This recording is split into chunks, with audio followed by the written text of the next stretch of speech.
Hola, soy Sara Asturu Sacristán del Hospital Universitario de Galdacao y hoy os vengo a hablar de la importancia del control del pH urinario con el uso de stent ureterales. Para ello vengo a plantear un caso clínico donde empleamos un stent ureteral autoexpandible en una estenosis crítica de uréter proximal,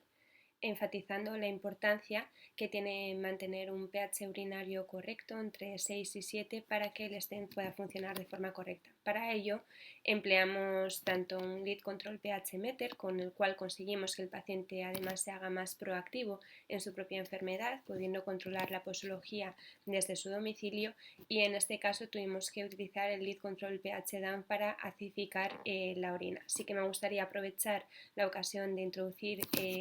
una nueva solución que ha interrumpido en el mercado, como es el canoxidin, que veremos más a fondo. Nuestro paciente se trata de un varón de 64 años sin antecedentes médicos de interés, que sí que tenía episodios previos de cólicos de litiasis de oxalato cálcico monohidrato, en el cual se trataron con diferentes tratamientos, desde la litotricia a tratamientos endourológicos. Como complicación, presentó una estenosis crítica de aproximadamente 4 centímetros en el uréter proximal izquierdo. En abril del 2021 se decidió colocar un catéter de endopielotomía y realizando recambios periódicos. Sin embargo, el paciente desde su colocación refería una incontinencia urinaria urgencia bastante significativa e incapacitante que le empeoraba su calidad de vida.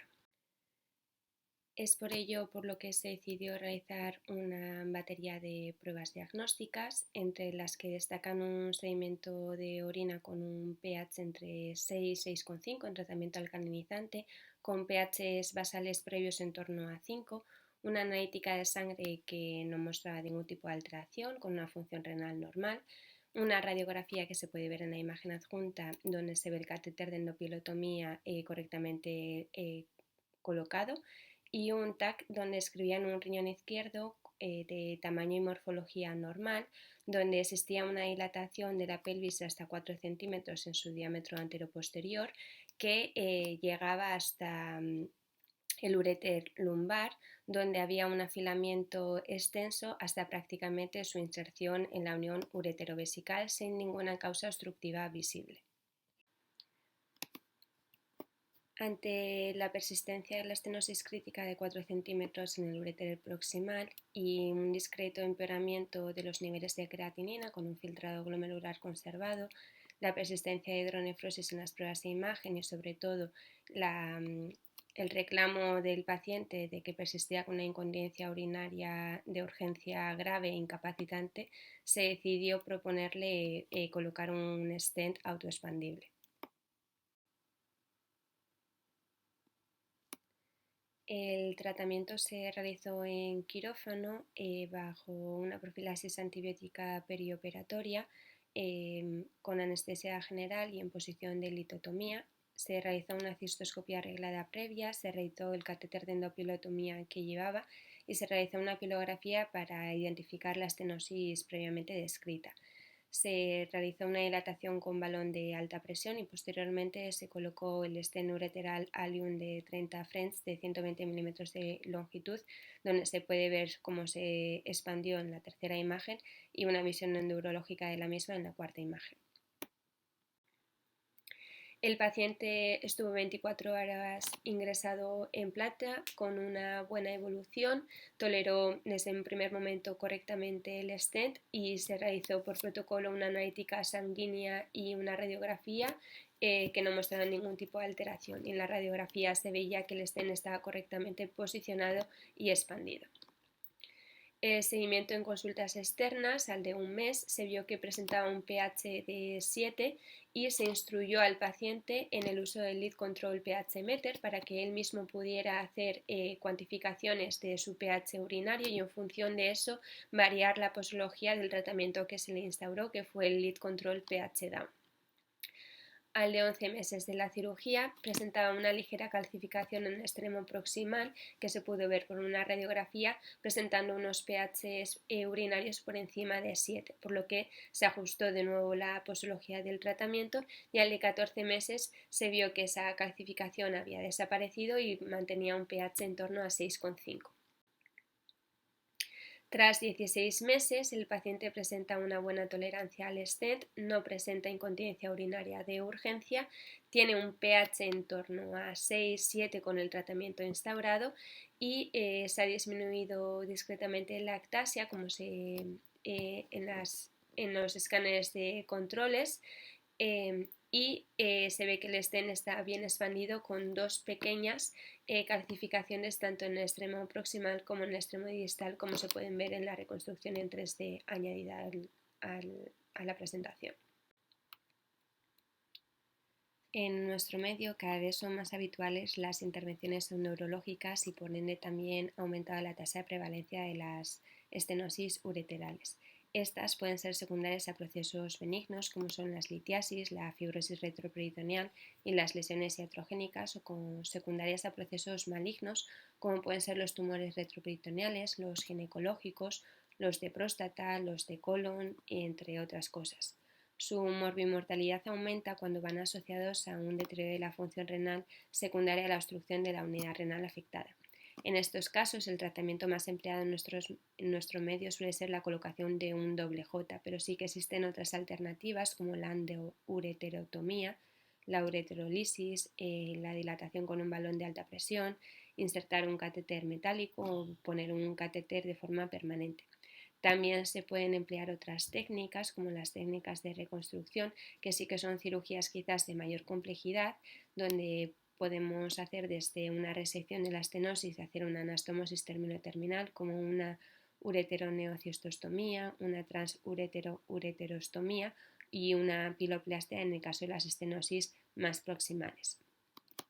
A pesar de que en nuestro medio lo más habitual suele ser emplear un catéter endourológico, estos suelen presentar una serie de complicaciones que van desde disuria, incrustaciones, dolor lumbar, polaquiuria y también se puede llevar a cabo la obstrucción del propio catéter. Por ello, en los últimos años la industria se ha centrado en desarrollar otros productos para reducir estas complicaciones. Recientemente se ha empezado a emplear el stent ureteral autoexpandible de Allium, que se ha demostrado bastante seguro y eficaz y en sus resultados prospectivos parece bastante alentador. También ha empezado a emplearse en el mercado un fármaco que es el canoxidin, que combina la acción acidificante de la L-metionina con inhibidores de la cristalización como son los fitatos y la teobirmicina. Así se consigue acidificar el pH de la orina, que naturalmente se suele alcalinizar cuando se colocan dispositivos endourológicos. Las principales inconvenientes de estos stents ureterales son precisamente eso, que con la alcalinización que producen incrustaciones en el propio stent, además de infecciones urinarias recurrentes, necesidad de recambios periódicos y en ciertas ocasiones los pacientes refieren clínica miccional irritativa. Los principales factores de riesgo descritos en la literatura sobre la incrustación de catéteres ureterales concluyen en que se trata de un proceso complejo y multifactorial, donde juegan un papel importante tanto los factores de riesgo del propio paciente, el material del que esté hecho el propio catéter,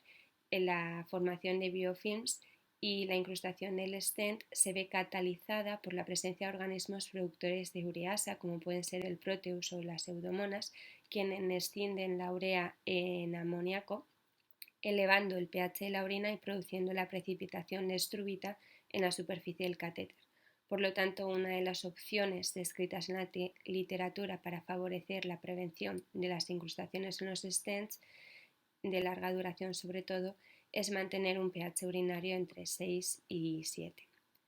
Según la revisión bibliográfica, no existe un protocolo de seguimiento estandarizado para los pacientes en los que se ha colocado un stent. Sin embargo, todos los grupos que emplean esta técnica realizan seguimiento con pruebas de imagen con placas para ver que no haya calcificación del mismo, ecografías renales para ver que no haya ectasia, analíticas sanguíneas para ver que la función renal se mantiene conservada y analíticas de orina para ver esos valores de pH urinario. Con ello podemos concluir que los estenoureterales autoexpandibles son una alternativa eficaz y segura para los pacientes que presenten algún tipo de estenosis ureterales que precisen catéteres neurológicos permanentes. Eso sí, necesitan tener un control estrecho del pH urinario y para ello se les puede recomendar utilizar el Lead Control pH Meter, que les ayuda a conocer en su domicilio de una forma fácil y rápida cuál es el pH urinario y así poder ajustar el tratamiento acidificante o alcalinizante que necesiten, como en los que se podría emplear tanto el Lead Control pH Down o el Lead Control pH Up. Además, como novedad, tenemos el Canoxidin, que se ha presentado en el mercado como una solución específica para estos pacientes al tener ambas funciones de acidificación y de inhibidores de la cristalización. Muchas gracias por su atención.